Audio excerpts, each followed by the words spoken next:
Been quite a good day today, wouldn't you say? Oh, it's been lovely. Yeah. Absolutely lovely. One of those good ones with the sun as well. Yeah. Hello, I'm Rod Lucas and this is Sandra. Welcome to another video. Today we're indoors because we couldn't film outside, but that's one of the crazy things about using microphones indoors and outdoors and having microphone covers on microphones and stuff, so we're back in. So you've learnt a bit of television as well as doing the... Yeah, I've Sandra, got more than my money's worth. It's been great working with you. And it's been a pleasure. A lot of learning for you. I know that, but it's been a pleasure. And tell everyone why you even ever wanted to do this radio thing. Okay, I work for a local hospital radio station, and I knew that I wasn't at my full potential. I knew I needed help.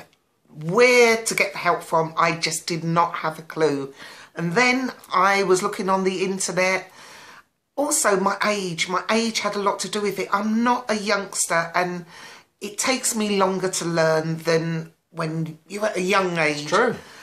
So I needed a one-to-one, which is why I found your school. Yes, so we connected, didn't we? As you say in radio, we Yeah. connected, and we've spent 3 days together with what you've learned at your hospital radio station, which for the most part has been a little bit of chat, music. You've been playing a little soca and soul in the evening. Very little chat, more music. Yeah. Because I thought before it was supposed to be all about music. I know different now. Yeah, thanks to you can't get on popular radio. You can't get an audience just by playing music. It's got to be a balance, as Radio 1 has found out, as global radio has eventually found out. Most people nowadays, for any kind of length of music, they go to the internet or Spotify, Radio Exactly. Spotify. So where do we fit into all this? On these videos, we try and talk about radio generally and speak to the people that come and see me for radio tuition. So this is one of the many things we have to work out. Like, what are we doing on this radio station? What's actually going to happen here? Are we going to play all music?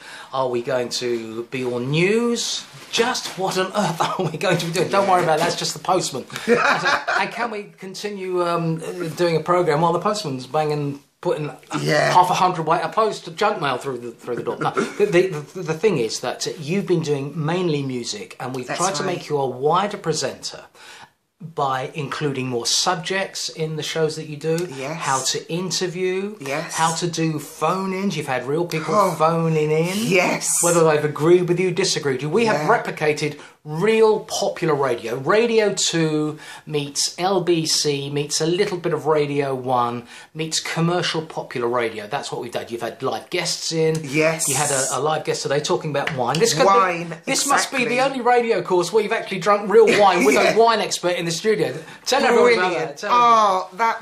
That was good. Made my day. I know nothing about wine. I'm a rum drinker.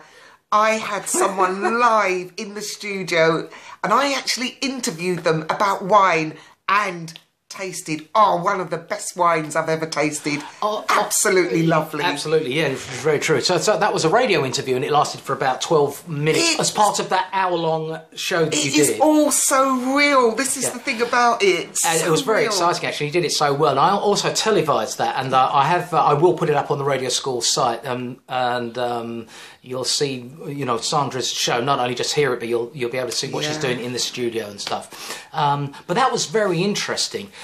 We covered interviewing people. Yes. And we spent a little bit of time talking about how to interview people, how to get their very best out of anyone. Yes. I mean, I have said this before on the videos, that it is my contention that with a little bit of luck, anyone can interview anyone. The rich, the famous, the great, the good, the bad, whoever they are, whatever influence they may have, whether they're the Prime Minister, we actually talked about the Prime Minister. Whether it's a heart surgeon, anyone who's very well known in their aspect, you can interview them. It's having a little bit of knowledge about life and the kind of thing they're involved in. You don't need too much information, nor with an author. So we've talked about that. Yes. But you asked some superb questions to our wine expert and some of the callers you had, which were those what, why, how, when and where questions, asking them on behalf of your audience, who don't know probably an awful lot about wine. Exactly. But you mustn't alter.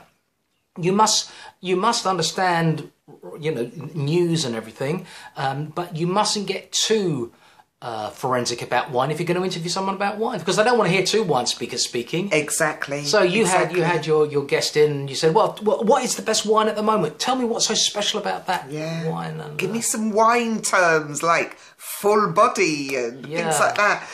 Brilliant, absolutely brilliant. The homework I gave you, I want to talk about this for a second for people, because I do give you homework when you come to the radio school to get on with overnight. You can't just go back to your hotel room and drink rum and coke all night. Not that she did. No, not at all. There's preparation to do for the next day. You'll have a list of things we'll be doing the next day. It could be an interview, it could be perhaps some news, and you'll also, when you wake up the next day, be working out what news stories you actually want to cover.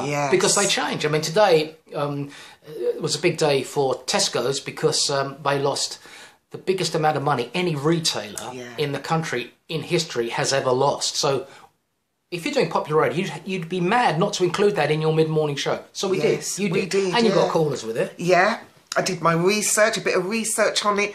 Early this morning, I was up early. I wanted to hear the news. When I met you on day one, you asked me, what do you know about what's going on now? I did not have a clue. I don't read newspapers, and that's what I actually told you. Well, you've learned that news is popular. Oh, yes. And it has to be important for your show. Definitely.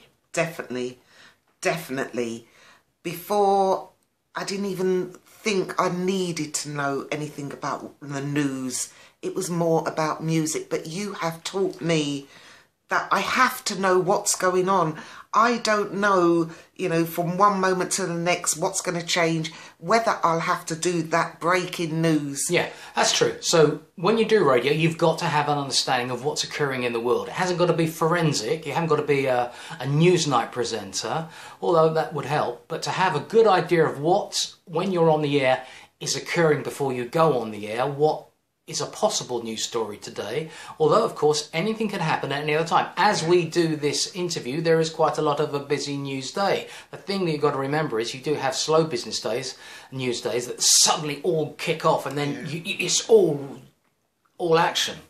And that can be famous people who have died, where the whole programme just changes. But you were learning that. Oh, yes. In the last 3 days. But these 3 days have gone woo, and so much to pack So in. quick. So quick. So much so, I just can't wait until I get back again to do core 2, because I am coming back. Yeah, she's going to come back. Core 2. And we're going to go Trust me. deeper into interviewing. Yes. And we're going to go deeper into presentation in terms of talking over music, and adding more content into the programs. I try and replicate it so it is real, with real callers, as I've said before, and real guests. It's not just having a guest in, it's psyching them up, as you found out, before you go to air. Music's playing, guests arrive, someone brings the guests in, and this time round, quite a complicated one, you had a bottle of wine, 2 glasses to think about, and the last thing you really want to do during a programme is get plastered by drinking, but you've got to have a little bit of wine. I mean, you were talking about cooking in the show as well. You may need to have a cook in who wants you to try something. So all that is part of the magic mix, to be entertaining, to be interesting, to be able to interview people. And really, I do say, as I said before, you should be able to interview anyone. What for you has been the biggest thing that you've learned from these 3 days doing our one-to-one course? What do you say? The biggest thing, it is just so hard to say right now, because I have got so much going on in my head from what I've learned.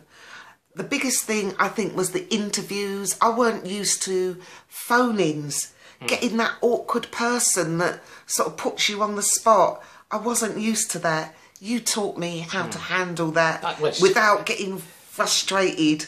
But it is that one-to-one as well, isn't it? Definitely. That one-to-one with the caller, that one-to-one when you're just generally presenting your programme. You're not in a room talking to the great assembled. Can you hear me at the back? Are you all right there? Can you see the board? You're here.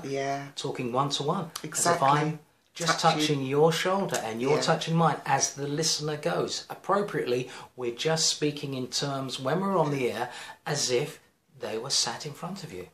And if you wouldn't speak to someone who was just in front of you in a radio kind of style voice, why do it? And I used to do crazy things like that. That more of an entertaining thing, but you know, nowadays we've got to kind of just you know, there's so much radio about be real in terms of communicating, really reaching out and touching people, and of all ages as well. So it's been relevant, isn't it? Before, I was looking at it like I'm talking to a whole audience, but you taught me just that one-to-one. That's all that's needed. Think of it as if I'm just talking to one person rather than a whole group of people. Not to get too flustered because you've played the same record twice, so I had to put that in. Don't pot out of that. Just let it go. No one's going to notice, and if they do, just say, I just love it. But the thing is, it's not being, you know, you can't unchange, you can't turn the clock back, you can't unchange it. It's happened, it's occurred. Making mistakes, vocal mistakes, just carry on. You know, no one's going to hate you for doing that, and people, you just don't want people to feel embarrassed for you if you keep making mistakes. And it's how you get out of those mistakes too. You could be we could be listening to radio, hearing people making lots of mistakes. It's how well those well-known DJs, presenters, communicators get out of those mistakes. All the greats. Definitely. You know, but it's been a pleasure. But I will say this, I do think Sandra would be very good for television. So look to that camera and say, good morning, welcome to Sandra Today. Good morning and welcome to Sandra Today. Yeah, I think... Yeah. I told you that first. Yeah, all right. Yeah, I told you that first. You did. No, but, all the credit goes to you. Yeah, that's right. Yeah. One more thing. If you are thinking, like I was, if you are thinking about getting into radio, getting into television, this is your man.